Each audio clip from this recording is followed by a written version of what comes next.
Hey, how are you? Welcome to another Fearless QA. We are excited about a whole lot of stuff. We're excited about our guests. We're excited about all the shows we've done, and we just surpassed 1 million views on here on Justin. So that's kind of a landmark thing that I never thought would happen. So thanks for everybody who's tuned in and all that over all that time.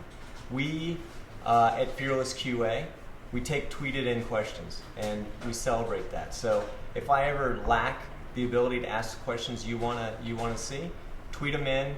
They'll show them to me, and if they're not super lame, we will ask these questions and get some answers. Today I'm super excited to have Jeffrey Smith on the show.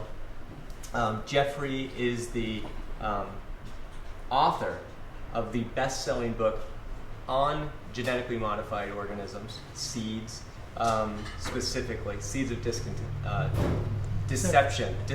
always want to say seeds of discontent. It's a different book. Yeah, that'll be next. Amazing book, and the bestseller in the on the issue. So it's super exciting to have you on. Great to be on. Thanks for. And my dad, as usual, is back on the couch in the role of Ed McMahon. Hi there. Nice to see you. Good to see you again. It's always nice to. It's like our time together now as the shows. We get to this bonding. I love this bonding. We get to hang out. We are going to talk about what's going on with genetically modified organisms. We're going to find out what they are, because a lot of people don't realize what they are, what the differences are between actually breeding different types of seeds and breeding characteristics and genetically modifying those characteristics. So we're going to talk about that. And we are going to probably just talk about whatever else we want to talk about along the way too. So we could go off topic. This gets really heavy, so we don't want to be too heavy. There's an experiment going on with our food supply, and some of us are opting out. Some of us are still in it. One of the things that I mentioned to you was that your video, if you go to Seeds of not discontent. Don't go to seedsofdeception.com. There's a video where Jeffrey is really lays out what's happening with our American food supply. And I had been talking to my parents about trying to get them to eat organic for so long. And I sent this link to my dad and my mom. My dad ignored it, but my mom, but my mom watched it, and the next day, their diet totally changed. The refrigerator changed. Oh yeah? Totally. I mean, I didn't recognize any food at all that were in the refrigerator. She tossed everything. Yeah. It's very, very common. I call it the cupboard stage, when people go through the cupboard and throw out things, anything that contains genetically modified foods. And the thing is, it's very typical. What people realize, and we'll get into this, eating a genetically engineered corn chip might turn your intestinal bacteria into living pesticide factories. That's probably the scariest sentence you could ever say. It's hard to even know what it means. I know. But you can take people through it and really explain we'll do that. it. Yeah. Let's talk a little bit about just you personally. All right. Where'd you grow up? I grew up north of New York City in the suburbs. Okay. And I grew up on Hostess cupcakes and complete junk food in front of the television. Right. Wonder Bread. Yes. Well, not so much Wonder Bread, but pretty much. Yeah. Twinkies. The little cupcakes with the little twirly things on the top. Yeah, exactly. Those things are awesome. I mean, that used to be like a great weekend or a great Saturday night. I'd get that and an Auto Trader. But did you just eat it all, or did you eat around it and create it? There's techniques. There's many techniques you can do. The frosting first. Yeah. So you grew up there. You went to college where? Did you go to college? State University of New York at Binghamton. Okay. And then you went into business, I imagine. Well, actually, you didn't go into the GMO business? No, GMO wasn't even existing then. I was working for nonprofits, I did some consulting. I have got my master's in business, worked with campaigns. General do-gooder, wanting to help the world. You were from the beginning? Yeah. Where do you think that came from? I don't know. My dad was into doing good locally. Mm-hmm. And when I got to my college, I was into eating healthy, so I converted the college menu so it had healthy food. I had to get a survey of 1,000 people and stuff. Really? Yeah. So it started with your folks? Yeah, probably. Yeah. And so then you're doing that. How did you stumble into this area? Well, in 1996, I went to a lecture from a molecular biologist who does genetic engineering. And he told us that they're about to genetically engineer the seeds that are being planted in Iowa. I was living in Iowa at the time. And to introduce a completely radical change into our food supply. And he knew as a molecular biologist that the science wasn't ready. Right. He knew there was prone to all sorts of side effects, and that the genes, once they get released into the environment, they cross-pollinate and the seeds move. It was self-propagating genetic pollution, and we had no technology to recall it. Right. And so that got me completely inspired to do something. And I said, people need to hear about this. And I realized I was talking to myself, because I'm a background is education. How many years ago was that? 1996. That was the year when soy and corn and cotton and canola were thrust on us that it's genetically engineered. In 96. So you didn't get involved until it was already in the market then? Just about to be planted. Just about to go in. And you just recently wrote an article about for Huffington Post about this gentleman. Can you zoom in a little bit just so we can see and maybe tell his story? Oh yeah, well, Dr. Pustai, Dr. Arpad Pustai, the world's leading expert in his field of research, he submitted his name to get a grant and won the grant over 27 other competitors to determine how to tell if GMOs were safe. GMOs were already on the market in the United States, and not a single peer-reviewed published study was done. No one knew how to tell, is this stuff safe? The FDA had been hijacked by the biotech industry, so they said no safety testing was necessary. And a lot of people suggest that GMO is the same as natural selection. You can make a rose of a different color if you keep working with roses. Well, this is the hype. This is the hype of the PR companies. In other words, they want you to believe, oh, we've been genetically modifying things since the beginning of agriculture. That the world genetically modifies, that nature genetically modifies. Things. Totally different. Here you take a gene from one species, like bacteria or viruses, and you force that gene into the DNA of another species that would normally never have that gene. So you now have soybean plants with bacterial genes designed not to die when sprayed with Roundup herbicide. Right. You have corn that has a pesticide gene that kills insects, and it's registered as a pesticide with the EPA. And these things would never occur in nature, and the process of insertion causes massive collateral damage in the natural functioning of the plant. So by the time it's grown into a GM plant, like 2 to 4% of the DNA is different. Hundreds or thousands of natural genes have changed their levels of expression. And in fact, the FDA's own scientists, when they were asked to comment on this, they said these things could create allergies, toxins, new diseases, and nutritional problems. Please require long-term safety studies. But the person in charge of policy at the FDA was Michael Taylor, Monsanto's former attorney. Monsanto's the big biotech company. And later, after he determined in his policy, claiming that the agency was not aware of any information showing that GMOs were significantly different, which was a lie, then he became Monsanto's vice president. And now he's the U.S. food safety czar.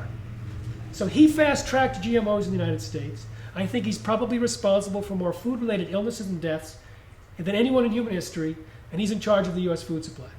But getting back to Dr. Pustai. Yeah.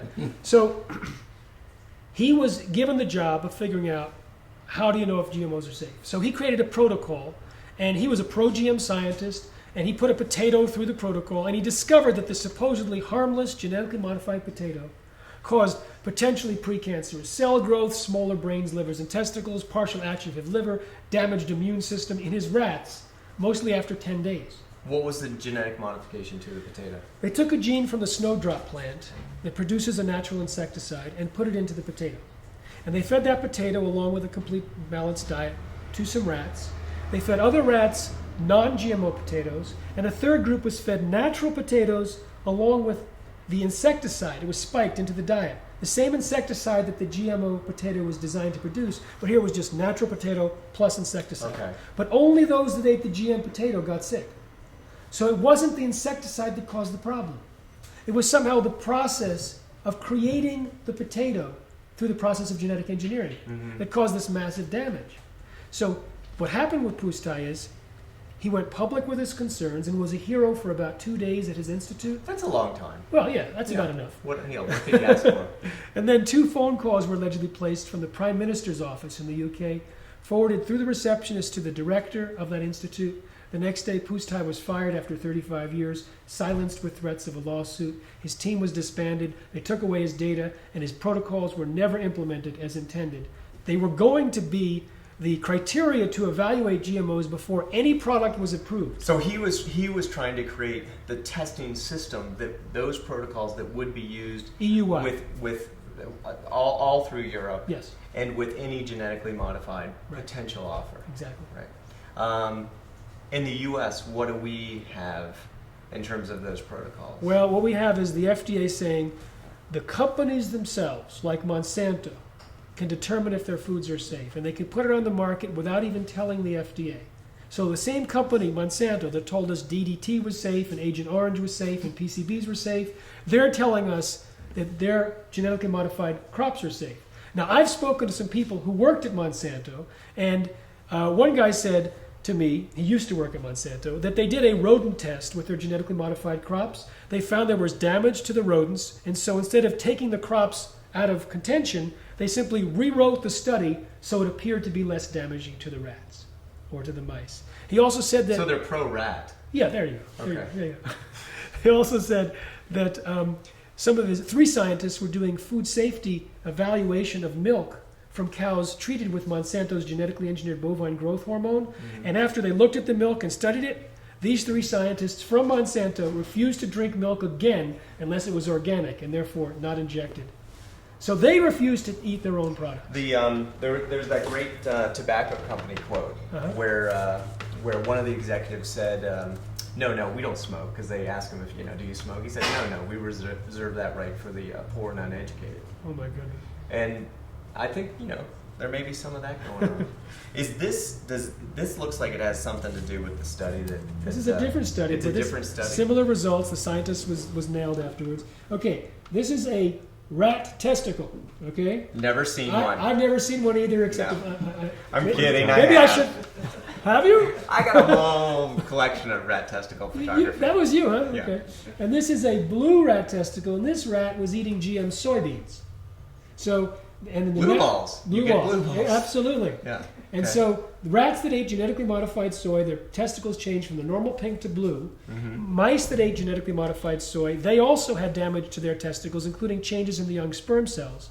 And then they looked at the embryos from parents that were fed GM soy, and the DNA functioned differently. Now, what's happening with the offspring of animals that are fed GMOs? Look at the next one. More than half of the babies of female rats in this small preliminary study, more than half of them died within 3 weeks, compared to only a 10% death rate when the mother rats were fed non-genetically modified soy. Where's this study from? This was from Moscow in 2005. Okay. Now, when she came out with this study, she was attacked and vilified, and she was told no more GM research. Papers were burnt on her desk, samples were stolen. One of her colleagues said, well, maybe, tried to comfort her, said maybe the GM soy will solve the overpopulation problem. This was to try and comfort her. Mm-hmm. Now, 5 years later... Interesting, because most of the time, genetically modified organisms are sold as solving the hunger problem. Right. That we have to have GM products, well, or we won't be able to grow enough food. It would solve the hunger problem if we solved the population problem, if we reduced the population on Earth. Now, there was another study in Moscow, a different part of the Russian Academy of Sciences. They fed hamsters genetically modified soy for 2 years, and by the 3rd generation, most of them with eating the GM soy lost the ability to have babies. But those that ate the non-GM soy had no problem. And problems with your sexual function seems like something that'd be really motivating to people. You Absolutely. Really wouldn't want that out there. That's true. So I could see why there'd be a lot of pressure to get rid of any kind of research that pointed that direction. We like the macho. We like the macho. Absolutely. We like it a macho. Yeah. Now, also the herbicide that they use on the soy, it's called Roundup. Mm-hmm. That, when fed to animals, can cause a lower sperm count, damaged sperm, fewer sperm in the ejaculation, changes in the endocrine formation of estrogen. At my age, it could be a good thing then. There you go. Right. Well, eat a lot of GM soy. Yeah, it's like we don't want any more kids. Check the color of your testicles. So are you anti-science? Actually, I'm calling for more science. You see, when I created this book, Genetic Roulette, I worked with more than 30 scientists around the world to document the health risks. And I did it in such a way so that a non-scientist could understand. I had, this is a 2-page spread format. This is written for politicians. Yeah, this is right? for the attention deficit politician. Okay. This is this side where they only have to read the headline, and they can turn the next page, or they can read a bullet points. You might or a have to quote. shorten it, but Yeah, it's okay, true. yeah. Half a headline, Yeah. and they go to the next page, and it's 65 different 2-page spreads. And this was basically all the different thousands of sick, sterile, and dead livestock, thousands of toxic and allergic reactions in humans, damage to virtually every organ and every system studied. So what we're clamoring for is saying more science. But every time someone discovers a problem, they're fired, stripped of responsibilities, forced out, denied tenure. And it happens, it's still happening. A guy that just reanalyzed Monsanto's own rat studies said, well, Monsanto said there was no problem, but there were signs of toxicity in the major detoxifying organs, the kidney and the liver. Mm-hmm. And what happened is he's now under attack. Mm-hmm. And he's a very top French toxicologist. It doesn't pay to be a whistleblower so far. No, it doesn't. In fact, there was 2 Fox TV whistleblowers. Mm-hmm. You don't usually use those in the same sentence. But I think I know this story. Yeah. Yeah. Recombinant bovine growth hormone, Yeah. the RBGH, injected into cows to increase the milk supply. Mm-hmm. They were going to go public with a 4-part news series in a Tampa-based Fox station, linking it to cancer, linking it to rigged research and problems with animals. And 3 days before it was to air, threatening letters from Monsanto's attorney caused them to delay it. They reviewed it. They said, oh, no, everything's vetted. It's all true. So they went and rescheduled it. Another attorney letter came, this time promising, quote, dire consequences to Fox and Rupert Murdoch. It ultimately canceled the series. The people were fired. There's been lawsuits, etc. It didn't pay off for them. Why would you think that people would pale so much with those threats? Why would they? Why would they pull back? I mean, television stations get sued constantly. Well, you see, Fox gets a lot of money from Monsanto. They have a lot of advertising. And their advertising agency also had Monsanto. Okay, good. Can't Advertising agencies. Yeah, I don't trust them. It's like Jeez. lawyers, admin. Yeah. So the advertising agency established by Rupert Murdoch had Monsanto as one of its clients. So when they promised dire consequences, they saw ads all the time. Mm-hmm. So what happened was they actually took the reporters through 81 rewrites over several months. And every time they brought it, it was the attorney for Fox that was saying, no, we have to be able to win in a quick way if they sue us. And so they eventually asked the people, these reporters, say on air that there's no difference in the milk from cows treated with RBGH versus not. They said it's not true. There's more pus, there's more bovine growth hormone, there's more antibiotics, and there's more of a cancer-related drug in the milk, IGF-1. Very high link to cancer. And so they refused to lie. I'd choose cancer over pus even. Yeah? And I don't know, like drinking a thing of pus. That's. You should try it though. I don't want either one. but well, I've had the pus. Yeah, you have. Right? Yeah. If you've had any milk that's not organic, I guess. Well, get there's a little bit of pus in all milk, but I'm not supposed to say that. Well, I like it's just a little bit's kind of good. Yeah, well, you know. Yeah, it's good for flavor. Body. It's good for flavor. Yeah. So one of the things that one of the questions that was tweeted in was, do you realize? I think it was to me. Do you realize how many fearless, creative individuals were part of, coming up with genetically modified science? Well, a lot of people got very excited about this because when you can manipulate DNA, it's like the tinker toy mind of the scientist. Let's create rice that has vitamin A that tastes like pizza. It's totally cool. And I was talking to a guy that was working with Monsanto in the past to develop a genetically modified sugar cane. Okay, and so he ended up burying it because there was no market. And I said to him, he was totally gung-ho, let's get this sugar cane out. Yeah. I said, so you create the new Roundup-ready sugar cane so it can be sprayed with Roundup. And then you give it to Monsanto to do the safety studies. He goes, that's right.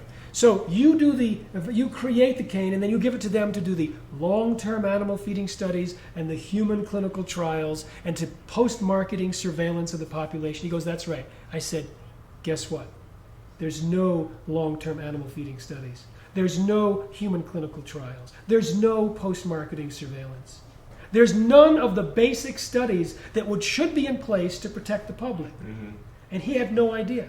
So he was a creative, fearless person, but he had blinders on. He had no idea that when he handed off the product, it would go on the market with virtually no safety studies. Mm-hmm. And after the products are already on the market, they discover new allergens in corn, 7-fold increase in allergens in the soy, changes that might relate to Parkinson's in the soy and the corn, all these things that are looked at after the stuff is on the market, but not required beforehand. Who's out there suggesting what the protocol should be? I mean, the doctor had his shot, that went away. It did. Is there any other suggestions about what would be proper? And is there any within science? And is there any place we can look to say we did it well here? Let's take that and apply it. I'll give you 2 examples. The FDA actually came up with a sheet. The scientists came up with a sheet of what should be done, completely ignored by the political appointees. More recently... Which scientists? At the FDA. At the FDA, yeah. Okay. More recently, I interviewed an 81-year-old biologist who's renowned around the world, Dr. P.M. Bhargava. He was assigned by the Supreme Court in India to review the approval process of GMOs in India. And after 8 months, he said it's a complete sham. Not a single GM crop anywhere in the world has been properly approved. He said there are 29 categories, and he wrote it out, 29 categories of things that should be looked at. Only 10% have been looked at, but it was done by industry-funded study that was so poor, it was worthless. So he laid out 29 categories with a protocol saying it would take 5 to 7 years, maybe up to 20 years to evaluate. And he said there should be a moratorium immediately on all GMOs until these studies have been done. Is the process that drugs go through with the FDA? Totally different. It's totally different. Totally, and it's very, very detailed. And even after it goes through all those things, in an 18-month period, half of the drugs approved had to either been pulled off the market or relabeled as more dangerous. So even with a $500 million approval process with drugs, fen. exactly. Yeah. So with GMOs, they have a voluntary consultation process where the biotechnology company can submit any evidence they want. And if the FDA scientist says, "Can you answer this question?" they're typically ignored. At the end of the 6 months or 12 months, they get a paper back from the FDA, which is a letter which says something like, "This is to verify that Monsanto believes its foods are safe, and that the FDA does not require any FDA evaluation." What is the loophole that allows that? Because if you have a drug, you've got intellectual property, you've got a patent probably or several, and because of that, you've created something new, and something new needs to be tested to protect the public. Right. Why is GMO different? It seems like it should be the exact same process. Exactly. You normally, when you have a food additive, you have to have testing and labeling because it's new. Mm-hmm. But in 1991, the White House, under the first Bush administration, had told the FDA promote biotechnology. So they had to create a way to get it on the market without testing and or labeling. So what they did is they invoked a rule that labeled it as generally recognized as safe, GRAS, GRAS. And they said, normally to get GRAS status, you need peer-reviewed published studies and overwhelming scientific consensus. They had neither. No published studies, and even their own scientists, the overwhelming consensus were that GMOs could create allergies and toxins and new diseases and nutritional problems. But in a move that many considered to be illegal, they pushed it through anyway with Monsanto's former attorney in charge. And so now it's up to the companies to determine whether their genetically modified crops are generally recognized as safe. And if so, the FDA requires no studies and no labeling. So it was basically a underhanded way of getting around the law. And is it because it's recognized as, well, that is a corn seed and we are familiar with corn, and so... It's the concept called substantial equivalence, which is not scientifically defined, and when they looked at it, it doesn't hold up to scientific scrutiny. But how can something be equivalent yet patentable? Exactly. When you look at it from the like FDA... The patent office doesn't say, hey, this is pretty much the same. You get a patent. That's exactly. The FDA says no different. The patent office says unique and different. You're absolutely right. So I mean, we will debate who's right. We're going to get into a little bit more bad news, I think. I think so. And then we'll try to we turn gotta this thing around. It can't be disease, destruction, death, goodbye. Bye. We're gonna. Hope you enjoyed the show. We're gonna give a way out. And Pustai is an answer for that. There's really. Yeah. Okay. You'll see that. There's good news. A little bit of what's happened in India that I was not familiar with. Yeah, very. And maybe you can take us through what that's about. I visited this village. Where they had allowed their buffalo to graze on cotton plants for about 8 years without a problem. Mm-hmm. They allowed their buffalo to graze on genetically modified cotton, which is culturally how they That's what they do. Here, I don't think we feed a lot of cotton to No, livestock. no, do we we? actually we feed cottonseed cake to animals. Okay. There, they allow their animals to just graze on the fields after harvesting, and they allow them to graze on genetically modified cotton for a single day, January 3rd, 2008, and all 13 buffalo died within 3 days. And this is happening to thousands of animals around India: sheep, buffaloes, and goats. The same village lost 26 sheep and goats. And there's been a lot of farmer suicides. Oh right? yeah, you see the cotton. There's so many unpredicted side effects that occur at the process of growing a genetically modified crop that are bad for health, but they're also bad for the environment and even the capacity for the... Can be. Can- We're just can putting be. it out there without Yeah. knowing. Yes, right? exactly. So it's not always unreliable, but the Right. genetically modified cotton is very unreliable in India, especially if there's lack of water. And Monsanto has convinced millions of farmers to borrow heavily to pay for the more expensive GM seeds and the associated agricultural chemicals. According to the UK Daily Mail, the number of farmers who committed suicide after planting BT cotton, which is their genetically modified cotton, and unable to pay back the loans, was 125,000 farmers. And my friend Vandana Shiva puts the number at 200,000. So this is like a genetically modified genocide. And on top of that, thousands of farm workers are getting rashes all over their bodies and itching from touching this genetically modified cotton. And I actually went around India asking people. I have on video people raising their hands saying that, they're getting the itching. There was a study by the Sunday Indian, a newspaper, that actually looked at hospital records that said that itching has increased massively this year because of BT cotton. Mm-hmm. It's a really dangerous thing. I mean, over 100,000 suicides. It's hard to fathom, but India is a big country, Yeah. and farming's a little bit different. I mean, we would definitely get the news here. Yeah. I would think if there were 100,000. Well- but what's happened there, which is remarkable, is that story got out, and I think you were part of a film or Yes.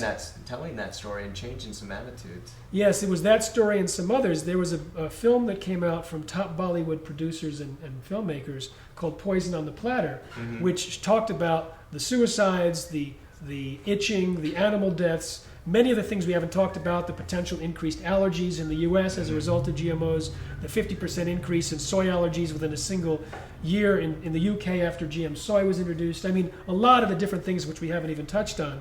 And that was put out in a 30-minute film. And it was absolutely galvanizing for public support, public opinion now against GMOs. Mhm. And so with hundreds of thousands of people in India, maybe millions being exposed to this information, they couldn't fast track the next GM crop, which was eggplant. And so earlier this year, they canceled the eggplant because of the mobilization of public opinion, which was in large part due to this film, which was based on my second book. And I think this is something that most Americans don't realize, that in India there's more awareness of the issues. In Europe, although Dr. Pustai was slammed and fired and silenced, Europe has a very different attitude about GMO, and they allow labeling of GMO, or they require labeling of GMO. The U.S. doesn't require labeling of GMO. In fact, there's been many attempts to overturn your ability to say something is GMO free. Exactly. Right? Now, what happened with Pustai is very interesting. The guy that was fired from his job from his potato experiment, what we covered earlier, after 7 months, and this relates to your point, after 7 months of being unable to respond, his gag order was lifted by an order of parliament, and the press went wild. 159 column feet of articles written within a week. One editor said it divided society into two warring blocks. Within a month, 750 articles were written. That was the tipping point.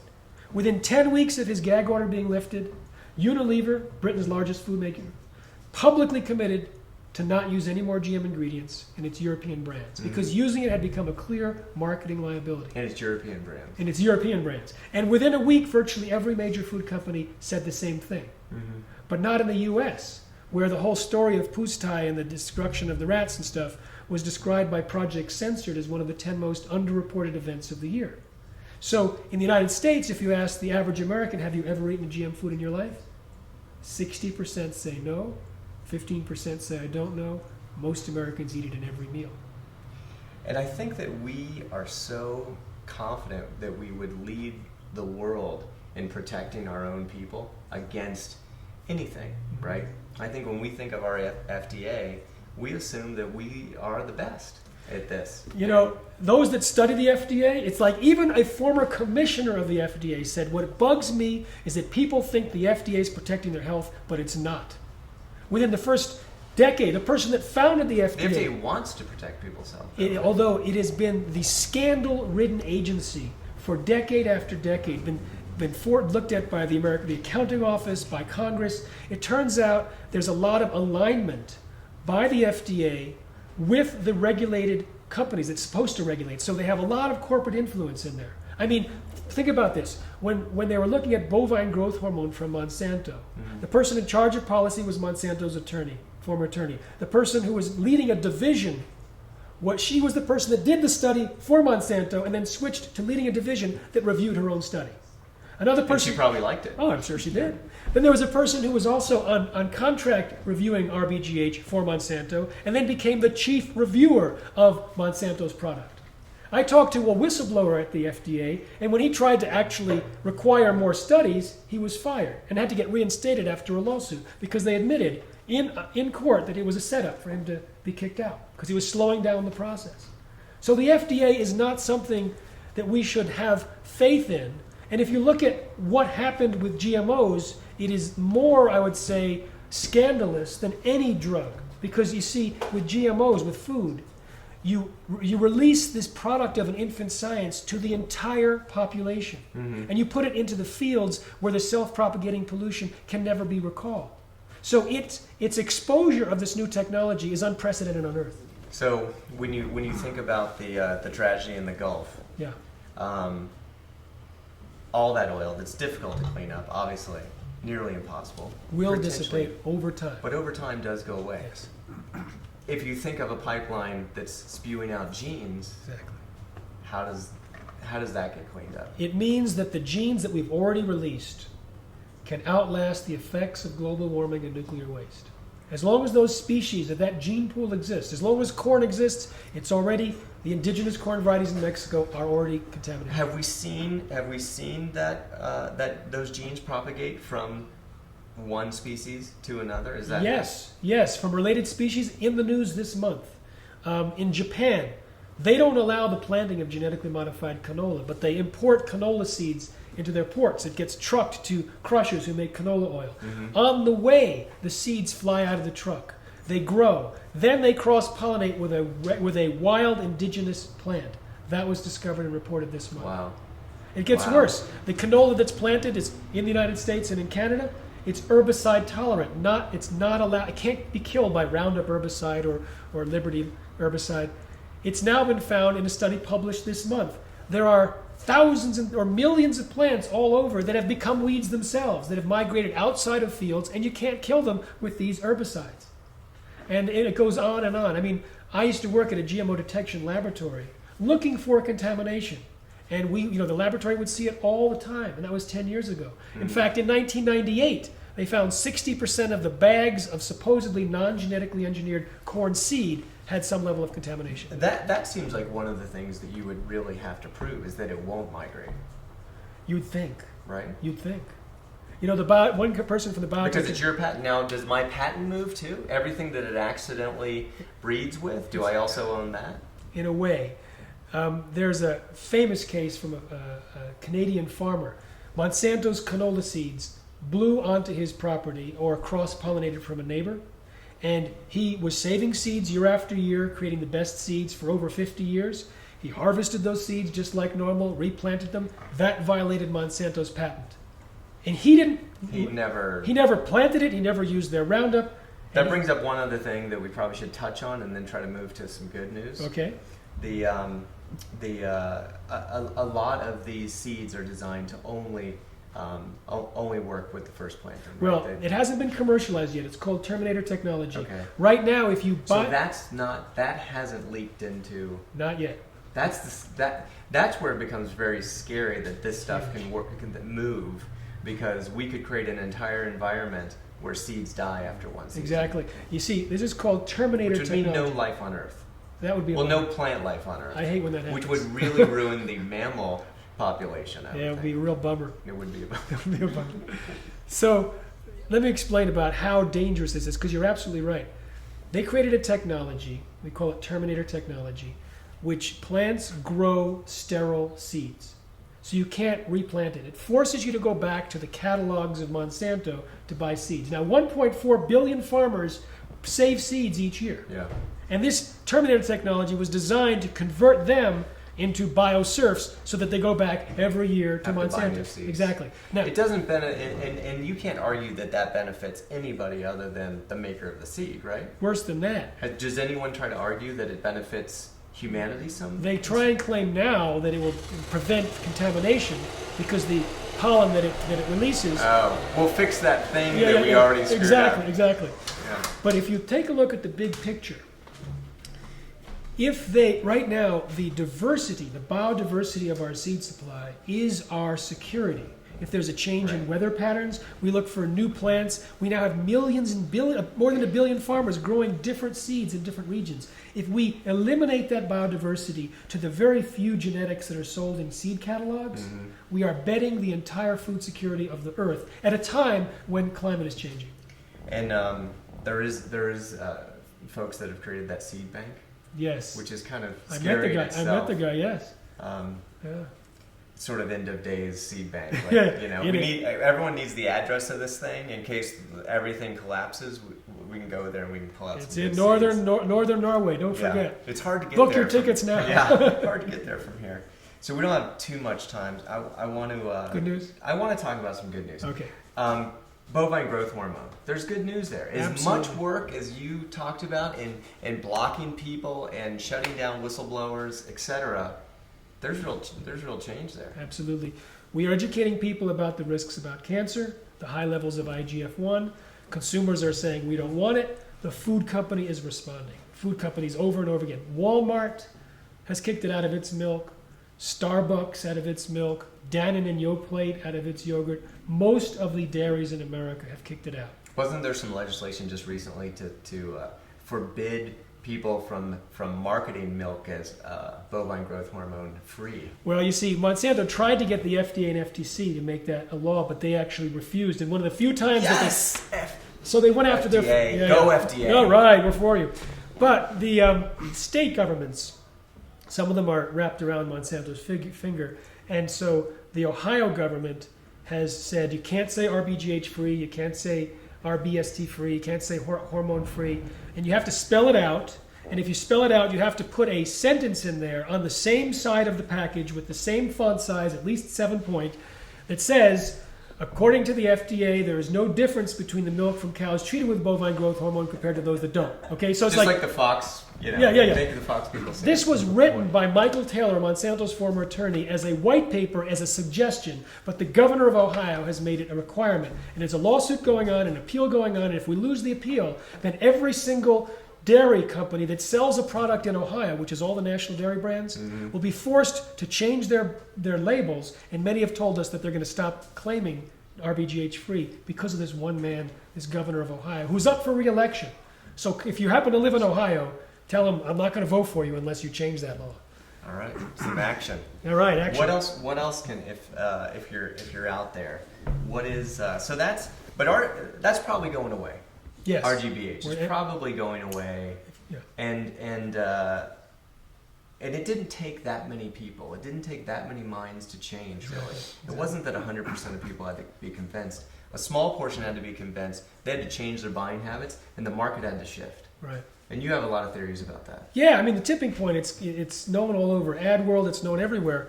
We think that because GMOs offer no consumer benefit, they just basically either drink poison, the pesticide or produce poison. They either produce pesticide or they tolerate sprays of herbicide. Right. They have basically farmer traits, no consumer benefits. So if a small percentage of shoppers start avoiding the foods that contain the GM ingredients, it'll become a pure marketing liability. Right. Companies like Kraft have already removed GMOs from their Japanese brands, from their European brands. They're looking at Americans. If they're losing millions of dollars because they're using GMOs, Why? I guess it's just cheaper. Is that what's the reason that? It's out there. If you go to the corn elevators, if you go to the corn processors, they just take corn from everyone, and 85% of the corn is genetically engineered. If you want to get non-GM corn, you have to get farmers that have had a special identity preservation system that allowed it to be non-GMO. You pay a little premium right now. But if they switch it to non-GMO, the whole system, the whole grain system can be switched back to being non-GMO, which is what we hope to do. So we have a campaign for healthier eating in America, designed to create a tipping point of consumer rejection against GMOs to force them out of the market. We saw that in 10 weeks it was kicked out of the market in Europe because of a high-profile GMO food safety scandal, because of coverage by major media. Now, the major media has been close-lipped on the GMO issue, but we have enough people on our side so we don't have to have it on Oprah Winfrey, and she could end genetic engineering in 60 minutes. We can do it by appealing to the specific groups that we know are receptive to our message. Now, do you really want to end genetically modified organisms, or do you want to ensure that they're safe and put in protocols? I mean, there is sort of a difference. Big difference. Yeah. I would say, based on my studies, the current generation of genetically modified foods are completely irresponsible.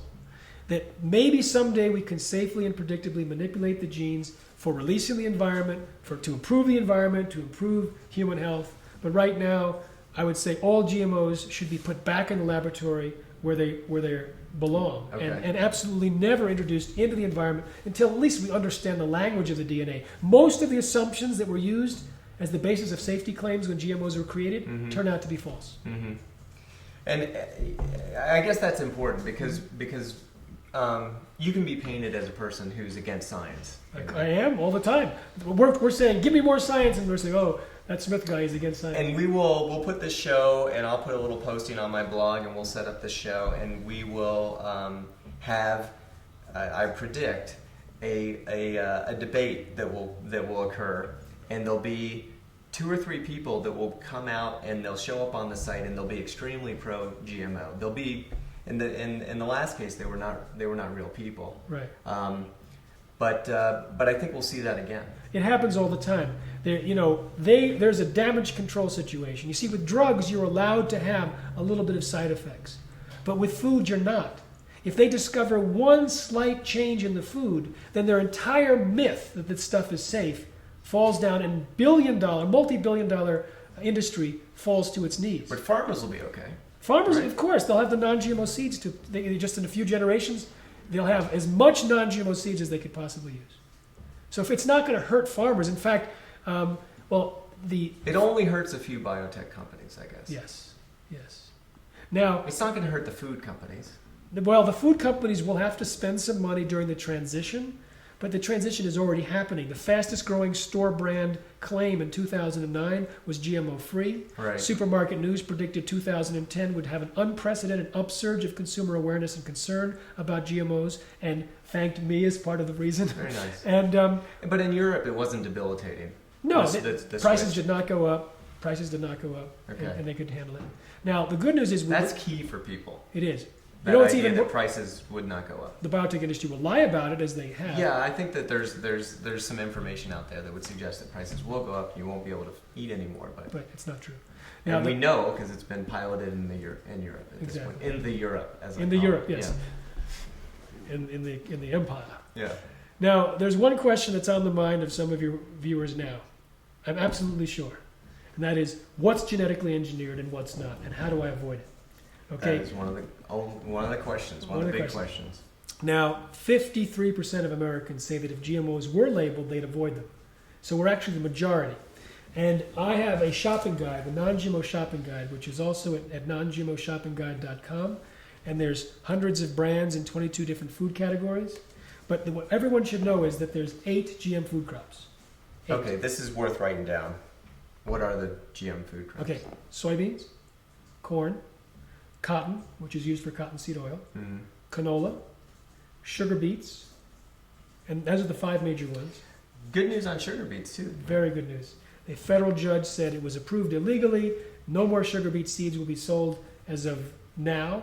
And so the sugar supply will eventually return to non-genetically modified sugar. But right now, it's 95% of the sugar beet growers use genetically modified sugar beets, and more than half of the sugar in the United States is from sugar beet sugar. So there's also Hawaiian papaya, and a little zucchini and crookneck squash. And that's it. There's no more tomatoes in the market that were genetically engineered, no more potatoes, they were taken off the market. The biotech industry literally had a plan to genetically engineer 100% of all the commercial seeds in the world and had expected to accomplish that by 95% of it by 2004. But because the tipping point was achieved in Europe, it stopped their plans cold. Mm-hmm. We expect to create a tipping point in the United States, which I think will drive GMOs out of the market completely. And so we have a plan to explain to people the health dangers, which we know convince people to avoid them. I mean, we started out that thing with your dad. Happened with my dad. Yeah. You know, and so we have that free online film. We have the free online film called Your Milk on Drugs, Just Say No, about bovine growth hormone. Mm-hmm. A free online film called Hidden Dangers in Kids' Meals. Free online podcasts. We have this downloadable free non-GMO shopping guide. And so GMOs are not labeled, but this is your best guess of what it's in? That's it. Okay. If you eat organic, are you avoiding GMOs? The organic standard, Here, I'll hold that up. You can download this at the website. non-GMOshoppingguide.com. And if you want to get activist stuff or the free information, that's at responsibletechnology.org, because we have the Institute for Responsible Technology. Responsibletechnology.org, and October Is non-GMO month. Who decided that? Well, it was the It was for me already.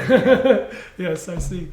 Non-GMO month was established by a group called the Non-GMO Project. Mm-hmm. And they actually are now engaging in verifying the claims of companies that put non-GMO on their product. Mm-hmm. So you'll actually see on products non-GMO project verified. And we are so happy. In fact, we're going to be requiring that if anyone wants to be listed on our guide, they have to be enrolled in this new non-GMO project, because this is the new standard. Before, if someone said non-GMO, what does it mean? Mm-hmm. It's whatever you want it to mean.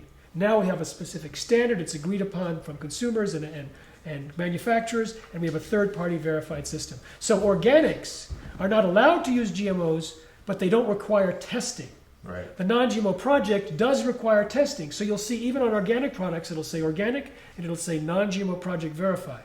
Now, if it doesn't say non-GMO project verified, there may be some low levels of contamination that have never been tested for. Right. And even if it says non-GMO project verified, there might be some very low levels of contamination because it has to have some level of tolerance.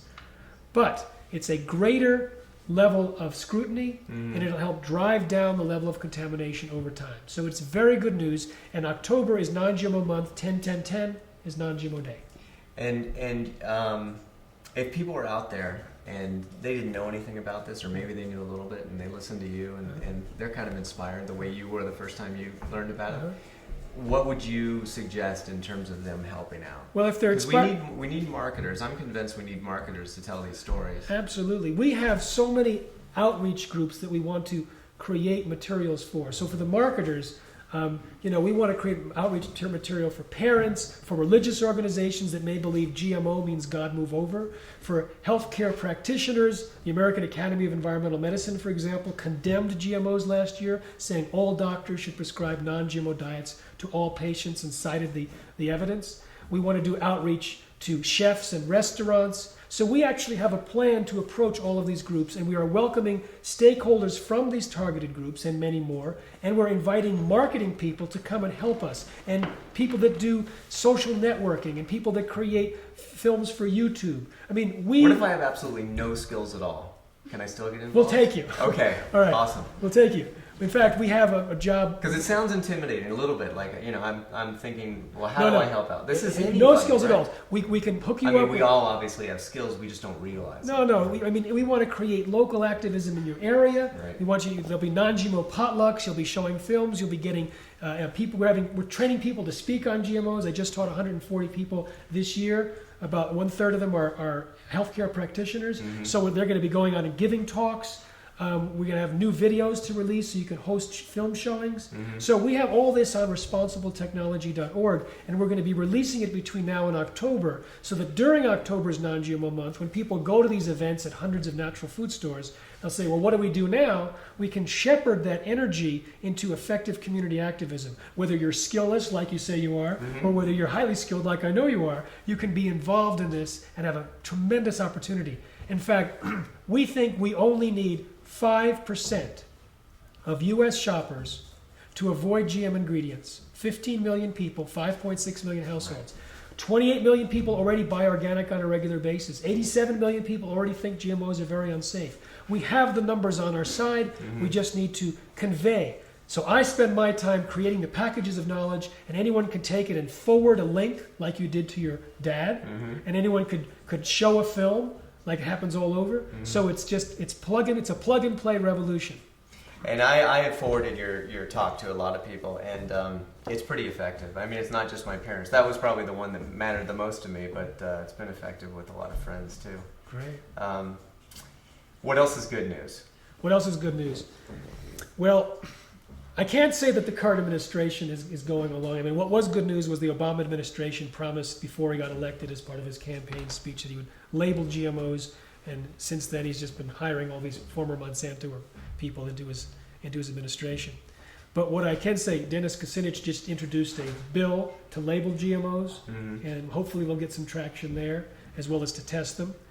What I'm seeing once it's labeled, it's pretty much it's over, gone. right? It's gone. I mean, if more than half of Americans say that avoid GMOs if labeled, who's going to stick the skull and crossbones? I think that, I think that we should be outraged. There should be a certain amount of outrage that there's so much work to keep it from being labeled. That's just transparency. That's just, hey, what's in the food? And right? the FDA would be the one. The FDA should, at least let us know. Here's what it's saying. The FDA has been told to promote biotechnology, so they don't satisfy the desires of 9 out of 10 of Americans in order to satisfy the economic interests of 5 companies producing GMOs. It's probably the wrong group to promote biotech. Right? I would say so. Probably. It's a little downstream, right? It's like we'll promote it by feeding it to everyone, and we'll regulate it at the same time. Exactly, and we'll do some regulation if necessary. That should be a different group that's actually promoting it, because what you want to promote is great science. You want to promote a lot of good testing, and you want to promote the creation of protocols that mean that we can take advantage of this miracle of science, which it is, and make something wonderful out of it instead of something that's been hurting a lot of people.